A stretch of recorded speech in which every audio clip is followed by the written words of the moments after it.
Welcome back to Tales from the Jar Side, the video series, the video where I basically read my newsletter to you for people who just don't feel like reading the newsletter. This week, the title, as you can see, is Tales from the Jar Side, my talk with Venkat at the NYJavaSIG, an online spring webinar, more Elon idiocy, the legend of John Mastodon, and amusing posts. The subtitle is, If you are afraid of being trapped in a small room with Santa, you may suffer from claustrophobia. Avoid mistletoe and seek help immediately. And of course that needs... Yeah, sorry about that.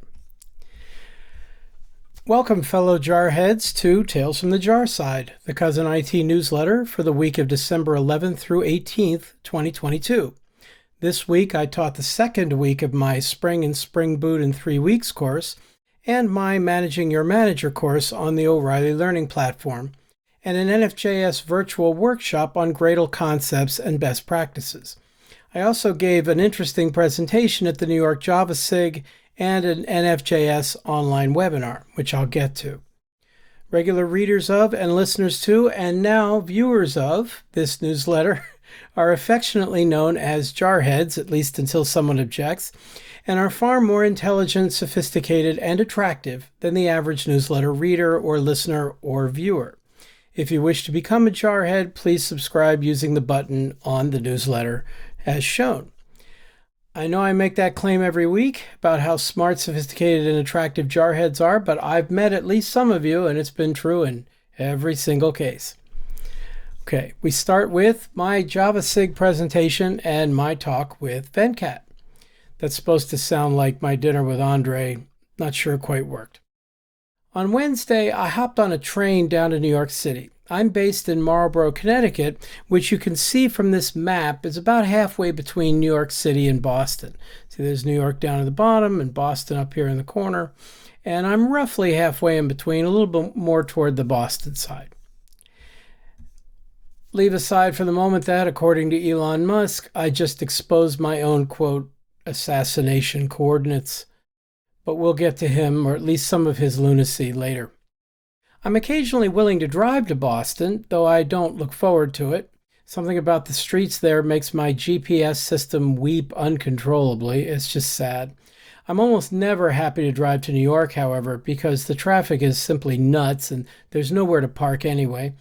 Instead, my preference is to take the train, specifically the Amtrak Northeast Regional, in either direction. I prefer that to the regular Acela because even though the Acela makes fewer stops, so the Northeast Regional makes a few more, I can upgrade to business class on the Northeast Regional and still save money over the Acela. And it's not as crowded, too. I forgot to mention that. Besides, the Acela doesn't stop in New London, which is where I prefer to board. I'd have to go to New Haven for that, and it's a bit longer of a drive. The only problem with the train is that the last return time on the return schedule each day is only about 8 p.m., and my meeting at the NYJavaSIG didn't even end until after that. That meant I needed to get a hotel in Manhattan, and that gets pricey fast. The bottom line is I don't go there very often. By the way, I finally checked prices of the bus lines from Hartford, and it turns out they're way less expensive. And they say they have both Wi-Fi and power outlets, and the schedules are better too. Maybe I'll give that a try next time. We'll see. The talk this time was an ambitious one because while I knew what I wanted to say technically, I was going to try to be funny as well. And that's always risky. Like most bright people, I'm clever, which means I react to comments well, good counterpuncher, and I do a good job with free association. But I know that's very different from actual comedy. I can tell jokes pretty well, and I come up with entertaining comments now and then, but I rarely try to plan a running gag ahead of time. Question: what's the difference between a comic and a comedian? Well, a comic says funny things, while a comedian says things funny. That makes me, wait for it, a software developer. Oh, just a minute. There we go. That's instantrimshot.com, by the way, in case you're interested. This time is going to be different, however. I think it's best explained by the abstract I submitted for the talk, whose title was Functional Programming in Java, Groovy, and Kotlin, or I gave my talk to Venkat and he messed it up.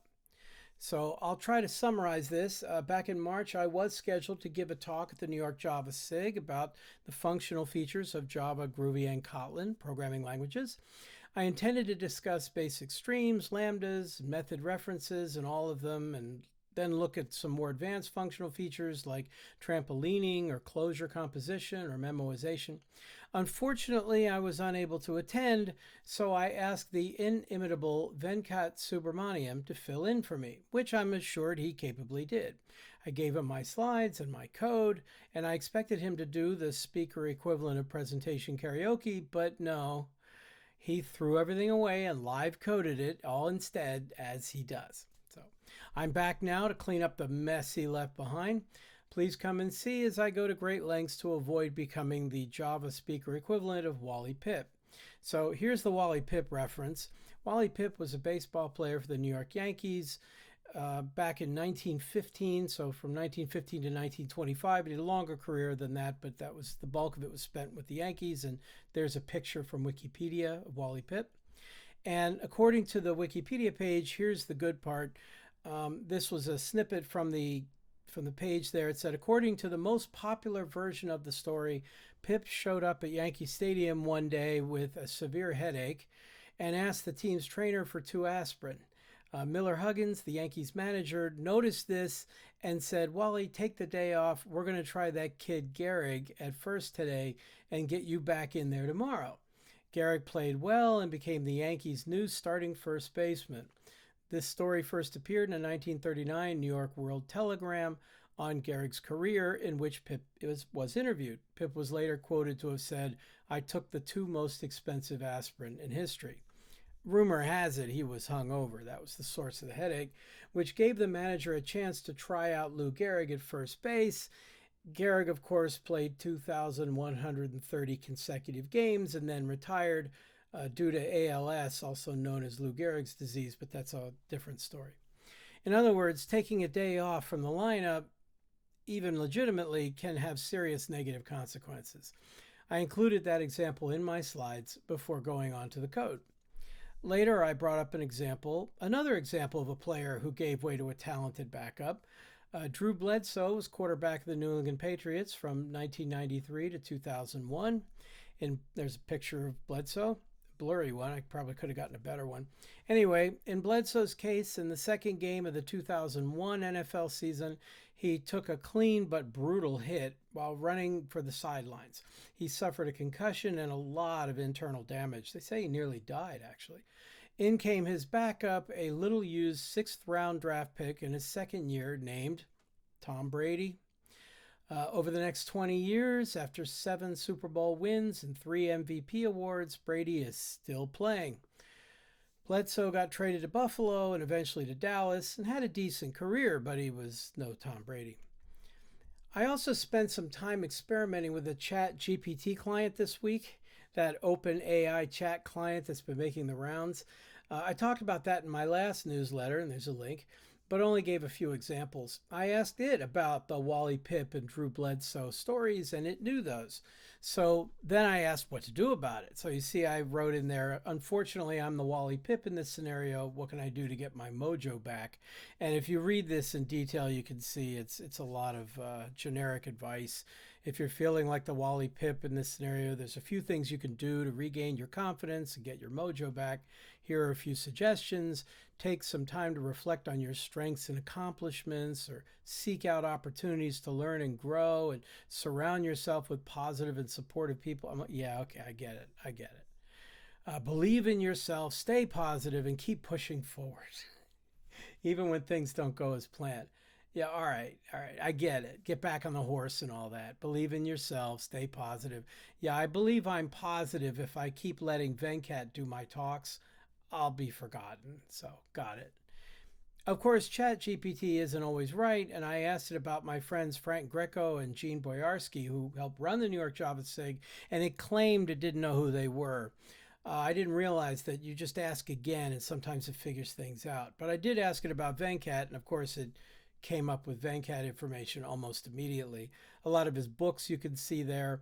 Although there's some weirdness about the PhD in computer science from Washington State University. I don't think that's right, actually. But whatever. Of course, it knew Venkat, though some seemed a bit off. So I asked it about myself, and it got some of that right. I mean, a couple of books were right. Although I got to say, I do not have a PhD in physics from the University of Maryland. So, okay. I don't know. I'll go on, I guess. I'm also not exactly sure what it means by data engineering, but, all right. Okay, hey, it's good to be recognized, though I was very surprised to discover I had a PhD in physics from Maryland. I did live in Maryland, Owings Mills specifically, just outside of Baltimore as a kid, but I've never actually been to the university. My father actually went to medical school there, so I did visit him once when I was very young. I was like 6 or 7, something like that, but that's all I know. I also know very little about data engineering, whatever that is, but on the whole, I'll take it. So this time I did include an update because I went back in there fresh and asked it again who I was, and it didn't know who I was. So, Any rate, one more Wally Pip example, and this one's kind of silly. Again, an attempt to be funny. Carlotta Guidicelli, I guess it is, was the resident prima donna at the Paris Opera House in 1881 when, for some strange reason during a performance, she started croaking like a frog, as I say, on stage during a production, and she was replaced by a chorus girl named Christine Daae, who sang Think of Me and became a star. Now, you may have already caught that's a Phantom of the Opera reference, the Andrew Lloyd Webber version. After all, the meeting was held right in Times Square near Broadway, so it seemed appropriate somehow. Just to make things more interesting, about 15 minutes into the talk, I got interrupted by a phone call. So I answered it. I said, I have to take this, and answered in the middle of the talk. And of course, it was Venkat Subramaniam asking why I was giving the same talk he'd already delivered. The call was planned, of course, and the idea was for him to say he was calling to congratulate Rodrigo Graciano on becoming a new Java champion. Rodrigo is also a key member of the New York JavaSIG. So there's the tweet from Rodrigo saying how thrilled he was to be awarded the Java champion status. As it happened, of course, Rodrigo wasn't even in the room when Venkat called. I couldn't believe it. We bantered, Venkat and I, for a few minutes anyway, and then I hung up and went back to the talk. Of course, Rodrigo came back, and we gave him a hard time for missing it. I didn't even realize 10 minutes later, however, Venkat called back, which wasn't in the plan at all, and therefore he got to congratulate Rodrigo live, which worked out really well. That was great. I didn't expect that. That was perfect. The talk, by the way, all the functional features and everything went really well, both in person and online. We had a good crowd. There were some excellent questions. I enjoyed it. If you're interested, there's a recording of the live stream available on YouTube in the New York JavaSIG channel. They have their own channel. They streamed it live on YouTube. They gave me a Zoom link just so I could participate. And there's the embedded YouTube video in case you want it. The code for the talk, by the way, is in my GitHub repository. So it's github.com/ well, here, let me just do that. I'll take a moment. There's github.com/ my last name, and then it's Java Groovy Kotlin. So here is the repository, Java Groovy Kotlin, under the cousin account, if you will, and that has all the code in it. There's an earlier version of the slides there too. They just don't have the extra slides about the Drew Bledsoe and Wally Pip and everybody. So other than that, and I did update the versions and everything. Okay, let's move to the Spring Update webinar, which happened on Friday. I gave an online version, or an online webinar on the recent changes to Spring and Spring Boot. So Spring just moved to version 6 and Spring Boot moved to version 3. And I've talked about that already a little bit. I prepared a handful of slides for that, which didn't really matter. Mostly it was a code-based talk. If you want, you can also watch that. That's here at the No Fluff Just Stuff website. You can see right here is a little link that says The Big Jump, Spring 6 and Spring Boot 3. It's a somewhat clickbaity title. Sorry about that. But you can watch the video. You don't have to sign up or anything if you're interested. The points I basically made were the changes in Spring 6 and Spring Boot 3 really aren't dramatic. The big issue is the move to Java 17 and the upgrade of the libraries to the Jakarta EE set, versions 9 or 10, depending on what they were able to do based on their own dependencies. The only API change that really affected me was the addition of the new declarative HTTP interface support. That's at Spring. I think I have a link here to that in the Spring the Spring docs themselves, not the Spring Boot docs. So this is a link to the HTTP interface new REST client underneath there. See how you make an interface now with annotations like at get exchange and build up a bean to have a proxy in it. And then it supplies the implementation for you, which is nice. I mentioned something about that last week, but now I've had a chance to play with it, and it's really nice. I'll be including that in my upcoming or my future training classes, whenever they may be. They did add some improvements in the observability area involving a tool called Micrometer, but I don't really know that stuff. I'm really more dev than DevOps or ops or anything like that. I recommended interested people check out videos by either Craig Walls, who's the author of Spring in Action and a no-fluff speaker, or Dan Vega, who works for VMware and makes a lot of videos on this stuff for that. They're really the authorities. I just mentioned it, but I don't know much about it. The biggest attraction, of course, for the upgrade is the support for the Graal VM native image compiler, which makes for a dramatic presentation. To show that, I built a sample app that accessed the astronaut data at OpenNotify. Now, this is in the GitHub repository as well. Let's see, go to my account and then my repositories. And then it's called Astro. This is the new one. And of course, this requires Java 17 and everything. But inside here is the application I'm about to describe. So you're welcome to that too if you're interested. Anyway, it accessed the astronaut data at OpenNotify, which looks like this, in case you're interested. This is opennotify.org, and there's the how many people are in space right now link to api.open-notify.org/astros.json. And when you click on that, here's the JSON data you get back. It's got a number of 10, message of success, and people is a collection of name craft combinations in there. So at any rate, I grab that and then I group it by spacecraft name. So I make a map of spacecraft name to number of astronauts aboard each, save the results into a database, which I just used H2 to keep it simple, and included a simple controller to see the results. Again, the code's in the GitHub repository in two separate branches. The main branch, the only thing I used from Java 17 was records for the parse JSON data. But not much else from Java 17. But the other branch is called sealed, and that one I used seal classes and the enhanced switch expression and pattern matching for switch, which is a preview feature and everything. That wasn't ready in time for the talk, but is working now. I just don't know that I'm going to merge that in. I don't want to push the requirements too high. But the fun part was the Graal VM support. I made sure I had the latest version of that installed and ran the new native compile Gradle task ahead of time. So it usually takes somewhere between 3 and 5 minutes to build the native image. And I'd say it took about 5 minutes to generate about 150 meg executable. So it's huge. When I ran the application without it, it started up in about 5 seconds, which is still pretty fast. But when I ran the native executable using the native run Gradle task, it took, or actually using the executable itself, it took about 1/10 of a second. I mean, basically 0.1 or 0.15, I think was the longest it took. Basically, as soon as you hit the enter key, it's running, you know. If you're interested, check out the repository. It doesn't have anything explicitly Graal related because none of that changed the code, but that all worked. You can watch the video to see it run if you like. The demo is about 10 minutes from the end.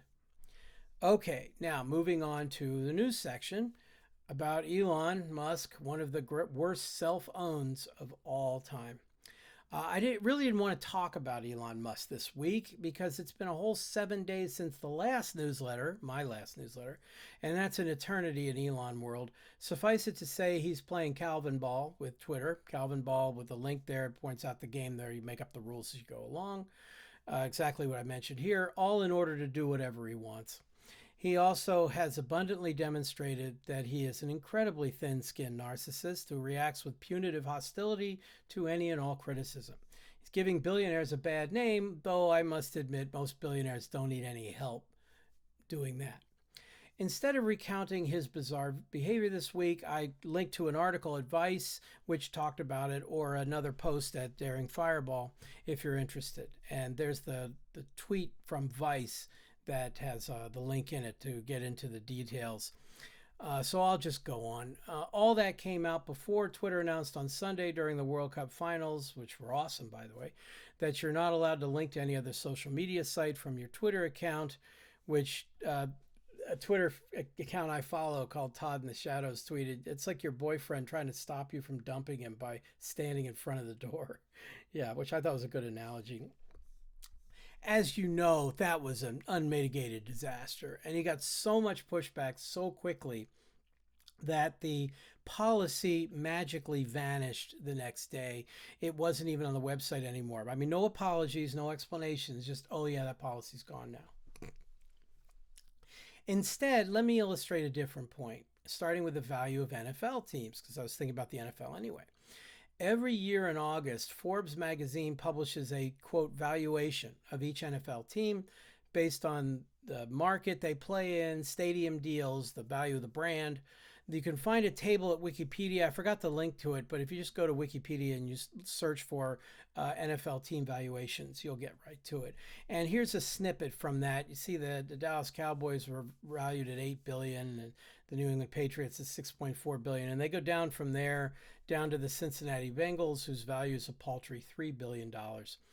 I took that data, copied it to a spreadsheet, summed up the first column, and the result of all those valuations comes up to $147 billion. Now, that sounds like a lot of money, but if you look at Elon's net worth, he used to be the richest man in the world, though now, of course, he's fallen into second.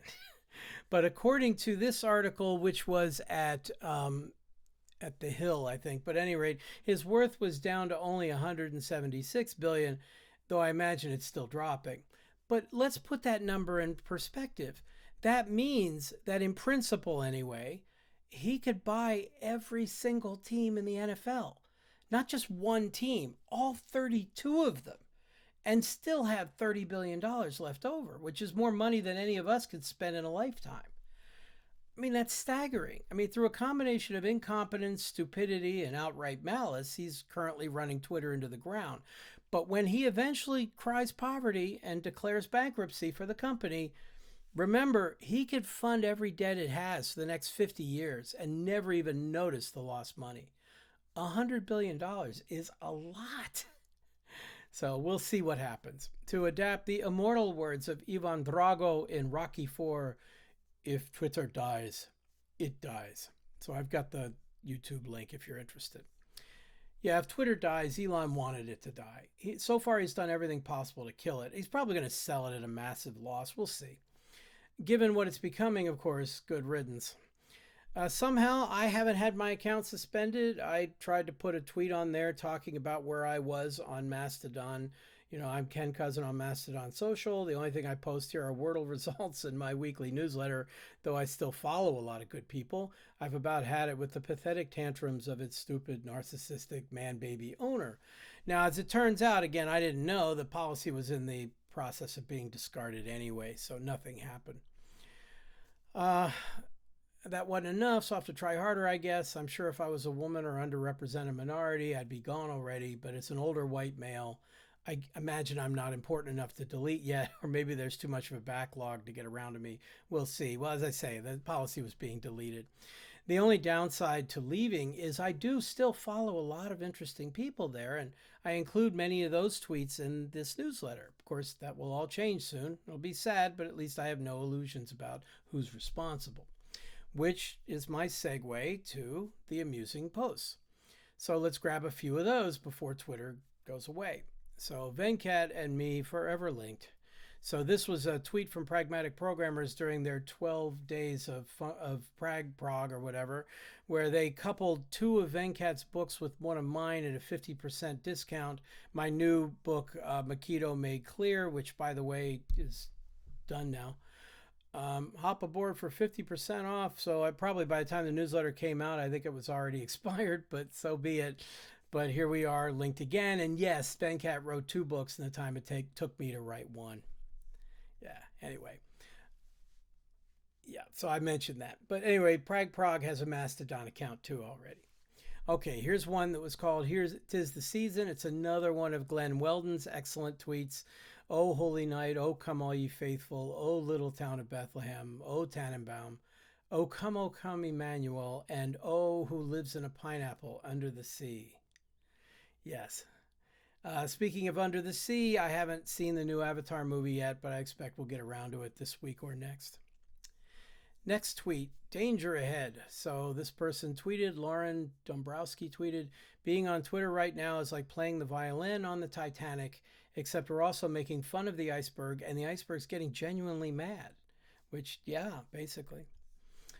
Trust the core. So this was with apologies to J. Michael Straczynski, the creator of Babylon 5. The question is, why do Psi-Core telepaths make the best interior decorators in the Earth Alliance? And the answer is because decor is father, decor is mother. Which, if you're a Babylon 5 person, yeah, that was really good. Okay. I mean, Straczynski replied with get out, but that was about it. You know he loved it. So it's a Babylon 5 joke, which is awesome. Here was one from, of all people, Ruth Buzzy, who's still around and tweeting.